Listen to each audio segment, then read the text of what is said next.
We can go ahead and get started with some quick intros while Mac comes. So Felipe, I'm CIO of Theia. We're a liquid token fund focused almost exclusively on DeFi, and spend a majority of our time now on DeFi and Solana. This is Chris Hermida. I'm one of the co-founders of Switchboard. We're a permissionless Oracle network and the first Oracle aggregator. We've been heavy in the Sol eco, among other ones, and excited to chat about DeFi, or debate about DeFi. Sweet. My name is Maurice. I am actually not a monkey, although it looks like I am up there. I'm a real human. I've been building in the Sol ecosystem since early 2021, and today I am head of growth over at Lulo. We are Solana's original lending aggregator, and we're building the modern way for you to grow your wealth. Hey, sorry, I just had to go pee. My name is MacBrennan Peet. I'm a co-founder at Margin and at Temporal. Margin's basically like a crypto native bank. It's one of the larger DeFi protocols on Solana, and Temporal is one of Solana's primary research and development firms. Great. So I'll start off with a few questions, but let's make it a debate. I think all of these are questions we've heard before, and I've heard you all give pretty spicy takes on all of these at one point or another. So the first one's a question that Mac, you like to ask, and I think it's important, and it's one of our main questions at Theia as well. We're trying to build. We have this grand vision in DeFi. You've all heard it. Kind of take all the world's assets, build an internet financial system, permissionless around the world, cheaper, faster, better. But right now, the reality is that most flows in the space are in Coinbase and Binance, and we celebrate having 14% of spot DEX trades be on-chain. 14% is low, and that's our best number. We have 3% of perps trades on-chain. That's nothing, right? These kind of big companies are eating our lunch. So what can we do to get those flows? Those are our flows. That's not the NASDAQ. That's not the NYSE. That's Bitcoin, ETH, Sol trading. Mac? Yeah, it's a good question. So I think first we need to, and this is sort of like a why Solana question, I think we need to fix the market microstructure. A lot of the reasons people default to Binance in order to trade perps is because you can place an order and it can be filled really fast and the market can't move against you, and there's a pretty streamlined process, and from when you place the order to that order hitting the order book to that order getting filled, and that doesn't exist yet on Solana. Solana's much slower moving in that regard, and I think it's also an interesting contrast to Ethereum, where then you have these 12-second block times, right? Where on Solana you're at 400 millisecond slot times, and so there's that. So that's why Dan was here speaking earlier about Fire Dancer and ways to make the network more performant. I think that's really important. But then two is this inevitable UX problem where Binance is super easy to sign up. You put in your email, you connect your bank account. That experience is still pretty fragmented in crypto. If you want to use MarginFi, for example, we solve for this. So you could go to MarginFi without a wallet. But if you were to use a different crypto application, you have to go there, go on Coinbase, send money on chain, use the application, and this inevitable user friction, I think, blocks a lot of liquidity. So I think those are two bigger points. Yeah, right off the bat.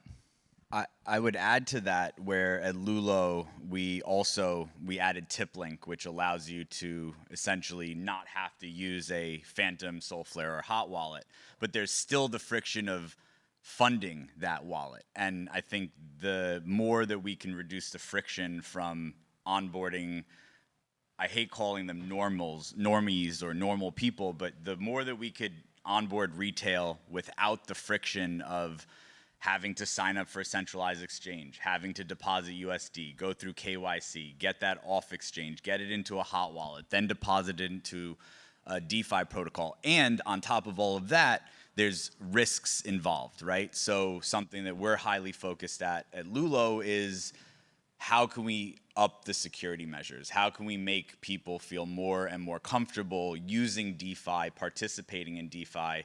And I think all of us on this stage, and I think a lot of Solana, at large, is really conscious of this, and we are taking measures more and more, and everyone's audited and open source, and I'm enjoying kind of watching the growth happen in front of our eyes. Chris?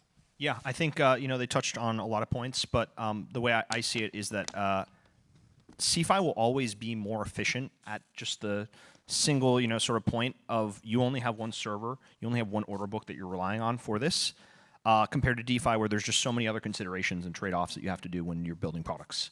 And so yes, we have to improve UX and UI to get it as good as possible, but it should be factored in that for something like, say, a BTC USD perp, it will always be more efficient from just a pure practical perspective to do that on, say, Binance than, say, on a DeFi derivatives DEX on Solana. So from our perspective, we always think, what are new products or new things that are uniquely enabled by DeFi that can be much better than the centralized equivalent because it might not be possible with the centralized equivalent.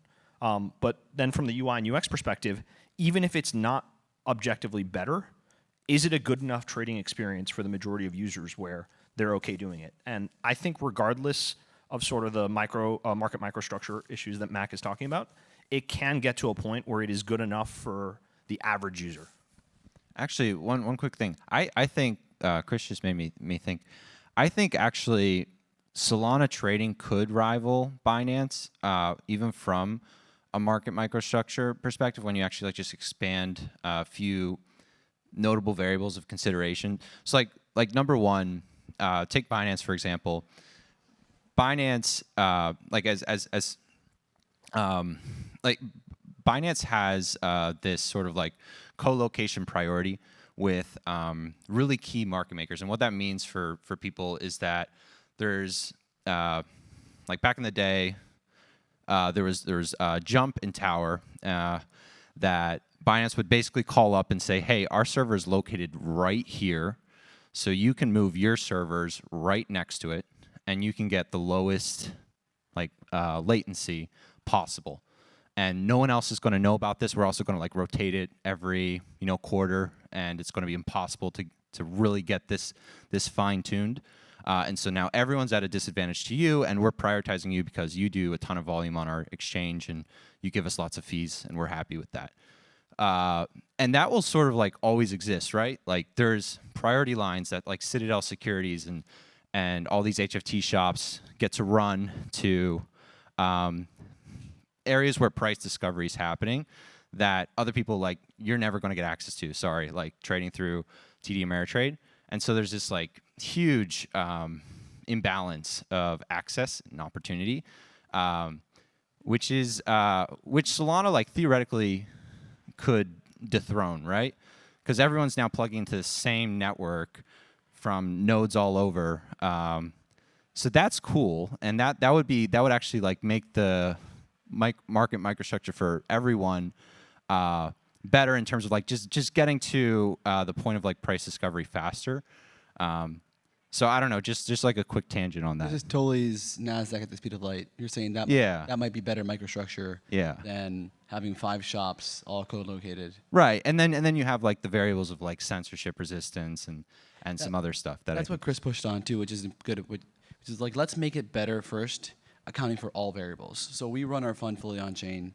There are a lot of things people don't know about how much easier it is to run a fund that way, and one of them is just back office and ops. We used to run mixed operations with CeFi and DeFi, and the CeFi was just taking up a whole full-time employee, just kind of getting contracts, doing reporting, making everything tie. And with DeFi, you just send the wallets, and your fund admin can track that, right? That's a big deal for a 3-person fund, which is what most funds start out that way. Obviously, counterparty risk is much better on DeFi, or it is over a span of 3 years if you count 2022 historically. There are a lot of variables like that where being on DeFi, maybe you're paying a bit more or 3 bips more for the trade, but overall it's better. That's been our experience as a fund over the past 3 years. One thing to push on, I do think that there are mechanisms that let DeFi compete on an equal footing. So you mentioned one with perps, which you mentioned, Chris. There's now a lot of models are moving towards just off-chain matching on-chain settlement. So basically just be Binance and then send a proof that you did it correctly. So we're kind of exploring this design space, and the way I see it is they peaked out. Like, they are as good as they'll ever be, and we're getting better every year. And then hopefully those lines cross, and we're better on every axis, but that's the optimist in me. But go ahead. I thought you might want to push back? Oh, I mean, I was just saying, no, I agree. I mean, the hybrid stuff is definitely moving more in that direction. But right this second, as long as price discovery is still taking place, and let's take the most traded instrument in all of crypto right now, Yeah. the BTC USD perp on Binance. Everything else kind of lags behind that. Yeah. And given those inefficiencies, it's fine. You can have a product that you can trade BTC perps right now on DeFi derivatives that for the majority of users are good enough for their use cases on a variety of different venues, not just on Solana. So it is good enough for many people, but if you're going for the most extreme, the trading shops of to Mac's point, it's just objectively a better experience right now. And in my opinion, I think DeFi is better off focused on A, good enough for the common products, but B, unique things that you can only do on DeFi or only leverage and really expand on using that, and focusing on that and focusing on the permissionless access and really composability as well. That's a good point. And I think it is a matter of, it's all about timeframes, right? Yep. Getting to that Binance competitive level, it's going to take a few years in the most optimistic case.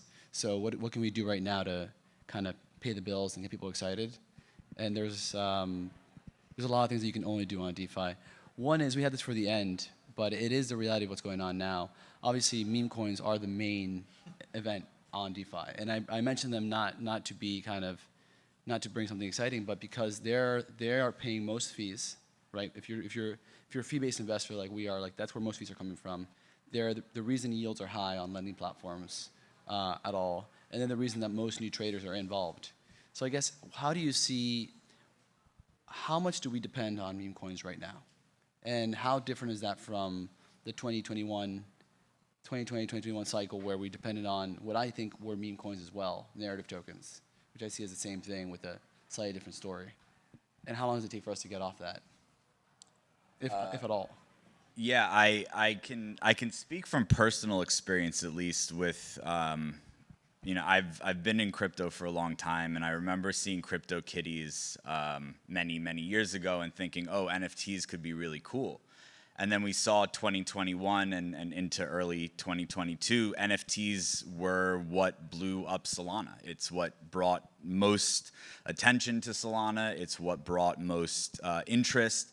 And then we saw the marketplaces start to treat those non-fungible tokens as fungible tokens. And they created AMMs, and they got rid of royalties. And essentially, we saw basically most of the NFT market fizzle away because people couldn't treat these non-fungible tokens in fungible ways.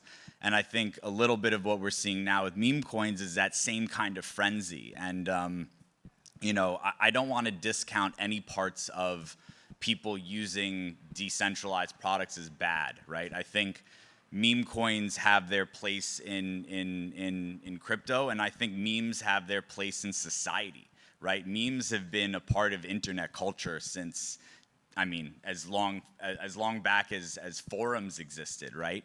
And I think today meme coins are driving a lot of attention. It's what do we do with that attention, right? I know for us at Lulo, we talk about responsibility with your finances. Okay, go out and trade. Go out and shitcoin. Go out and trade memes and NFTs. Take profit, right? Put that into Lulo for sustainable yield on your stable coins. Because I think at the end of the day, what we're going to have is people come in for meme coins and they discover this whole other ecosystem. And I've seen that with NFT traders, right? I've seen the same guys from 2021 and 2022 who were making big bags, and for 23 into 24, they were like not sure what was going on, but meme coins attracted them. And now I'm getting into conversations with them about how they're expanding their experience. So what I would say with that is, like, meme coins, for better or for worse, they're here. They're not going anywhere. I think it's on us, the people building in the ecosystem, the people that are public facing, to kind of educate around them, right? So for me, at least at Lulo, it's be responsible, take profit, don't spend money you shouldn't spend, that kind of thing. I'll leave it at that because, yeah, I do my own meme coin trading. And is that what you mean, Chris, by things that benefit from being decentralized? Or do you have something else in mind? I mean, there's a lot of things. It's certainly one of them, right? Is kind of permissionless systems have a lot of pluses. They also have a lot of negatives, but I think overall it's a net positive that you have, things that people can create and run with one way or another. And, I guess from our side at Switchboard, we allow permissionless feed creation. We allow anybody to build or use our oracles. And, as you might imagine, we've seen a big uptick in usage of it for meme coins. But I'd also say there's also been a lot of other categories that we've seen a lot of growth in. LSTs and LRTs have also been a massive growth category over the past few months on Solana in particular, at least. And it's kind of been foreshadowed by or kind of in the sideline compared to all the attention that you see around meme coins. And I think you kind of see that if you look at OI and TVL. TVL has only been up and to the right around LSTs and LRTs, but volume has also only been up and to the right around meme coins and new coins being created. So, yeah, I think two points. Meme coins are sort of also a symptom of people not being able to create useful tokens, and then people also this sort of low float, high FDV dichotomy that is plagued DeFi. So just really quickly on both, a lot of teams that are here for really great reasons and trying to build awesome stuff have just sort of run into this brick wall of what they're able to do with a token, and they've been pushed to make it less and less useful, and so in a sense turning their own token into a meme and justifying actual memes.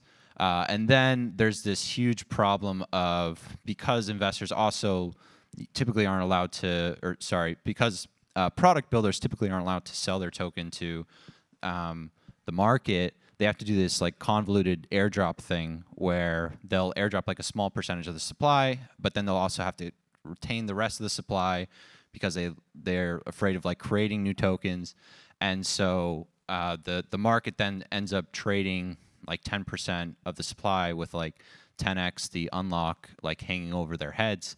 And it creates these inflated valuations for what becomes a meaningless token. And so it's a really perverted setup. And I think the market has sort of started to reject this a lot. And so they're just I'll just trade this dog coin instead because this is insane. And I don't think that's wrong actually. They should reject it, right? If it's we harp on this all the time. If there's a $5 billion infrastructure token that will never earn $100 million of cash flow, why are you holding that? It's a meme, right?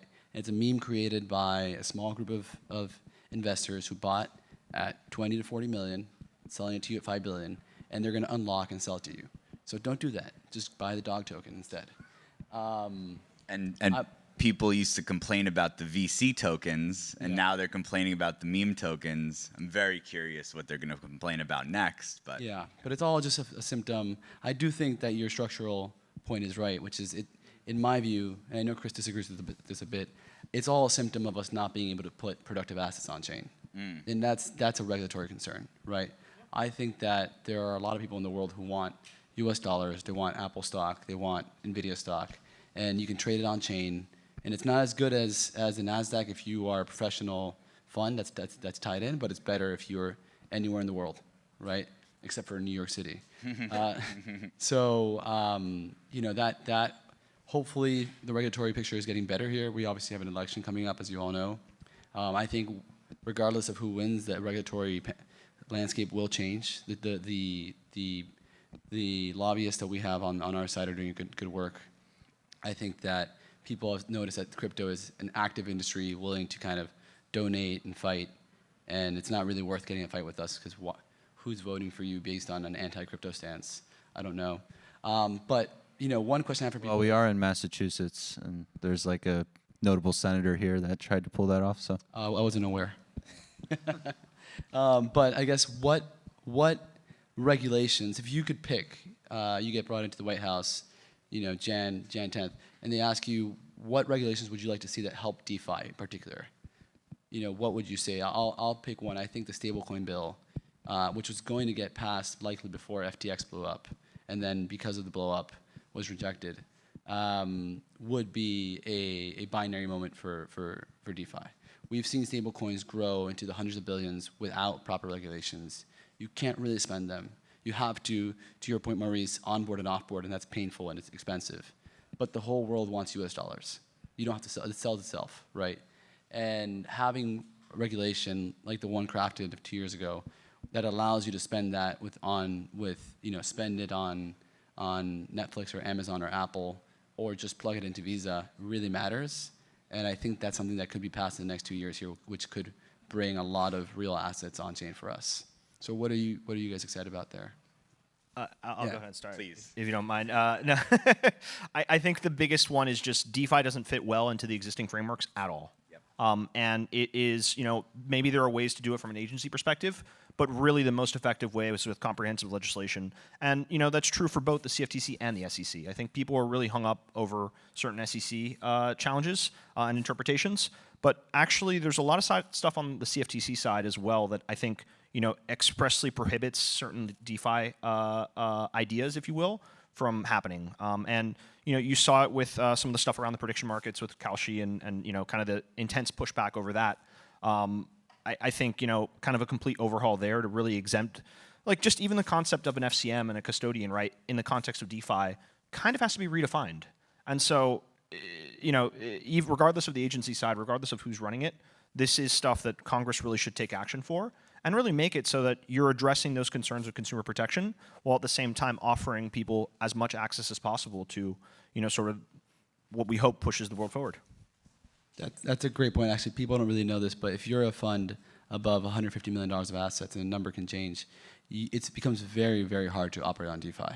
And a lot of these funds do want to be on DeFi, and they want to be using all of your products, but they just can't because they don't have qualified custodians that let them operate on DeFi. So just that one small change, which I think has been making a lot of progress, could bring big players that are all out of the market into the market, and that could be a big source of TVL volume, fee flow for everybody here. Something that I always think about, and I am not versed enough in the legal side of this to have a very, very strong opinion, although I do live outside of DC now and have a lot of friends that are working in this space, so I should.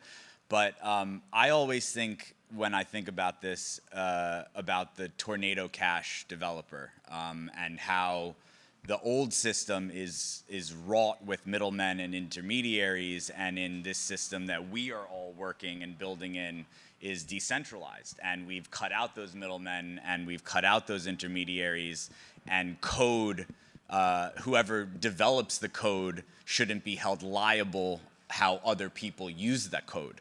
And for me, I think that's really, really important. And then besides that, I mean, obviously, using the Howey test to define crypto products, I think is weird. I'm in the vote that any clarity is good. I know Chris doesn't agree with that, or... Well, think of it from like this, no regulation is better than bad regulation, but good regulation is better than both. Right. So, and I've been in the camp of give me anything, just anything that makes me feel like I'm not working in a purely gray area. But yes, I don't know. The grass is always greener, right? At some point, Chris is right. If the regulation is like it all has to stop, right? So at some intensity, you're right. Yeah. I think wonder where the trade-off is. But look, time is flying a little bit. I want to give everyone a chance to just say one, I think one thing that goes unnoticed is over the past 4 years since DeFi summer, DeFi's gotten so much better. And anyone who's been on chain that whole time has seen things get better month over month. And we have a little bit of a short-term mentality in the space. We're kind of day traders and looking for updates, and we want everything to be solved immediately. But in any kind of quarterly graph, things have gotten better exponentially on DeFi. We like to say it's an on-chain Moore's law. It's not exactly, but it's close enough for our purposes. I'll give one example, and then I'll let you guys all give your favorite. We were talking about perps before. Perps, the average perps protocol by volume was charging you about 40 basis points 3.5 years ago. Now, most purpose protocols are charging between 1 and 2 basis points on trades. That's 40 to 2 is a huge difference, right? It's the same in spot, but I will just let everyone go and say their favorite thing that's gotten better on DeFi. I think risk has gotten better because especially when like the bad debt contagion sort of happened pre-post FTX blow up. What was really interesting is a lot of people like immediately moved money into like Aave and Compound because they knew what was happening there, and they didn't on like BlockFi and Genesis and wherever. That's something that like people have leaned in more heavily to. So protocols are effectively doing their best to manage your risk now when before that probably wasn't much of a consideration. Yeah, I'd echo that. I think there's a certain amount of lindiness. Solana's kind of been through the ups and downs, certainly, the DeFi ecosystem. And I think across the board, both, it's not just liquidity that's gotten a lot better, it's also UI, UX, and to Mac's point, risk. And I feel a lot more confident in the Sol ecosystem in particular, but DeFi as a whole, now than I did 3-4 years ago. I'd also just say the basic product experiences of, say, borrowing against your Sol or ETH or whatever holdings has also improved pretty dramatically, and tooling around that, like even just like accounting tooling to export your transactions has gotten a lot better. I would echo all of that and add that, and from my perspective particularly, people talk a lot about like composability or DeFi Legos. I don't really see that. I think interoperability and like L2s on the ETH ecosystem is pretty bad. But in Solana, since I've been here, and I think we've all been here for 4 years now, watching the composability and the DeFi Legos develop has been phenomenal. And I know for us at Lulo, we have MarginFi integrated into Lulo, and now we are offering free to any teams that want to do it. You could integrate Lulo and get access to the major over-collateralized lending pools on Solana, and it's a very win, help win, rising tide lifts all boats, let's grow this pie together mentality. So I think all of these things together are forming to create this perfect storm to set Solana up for whenever retail comes back to be the main place to go to. UI, UX, deep liquidity, people are fucking friendly and welcoming, and we just want you to have a better experience using crypto and improving your personal financial stack. And at the end of the day, I think that's really kind of what this is all about. Yeah, I hope. Echo all of that. We're on inning 0, I think, on DeFi still. It's been a long time, but it's been a short time relative to the size of the goal. The financial industry is the biggest in the world. I think we have a real shot here at taking the whole thing over enough time, and I'm really encouraged by how much progress people have made since we started. It's not that long of a time period in the grand scale of things and relative to the goal. So if anyone's interested in DeFi, check it out. You'll see that things have gotten a lot better over the past 4 years, if that's the last time you were here. Thank you, guys. We're out of time. Thanks, everybody. Thank you.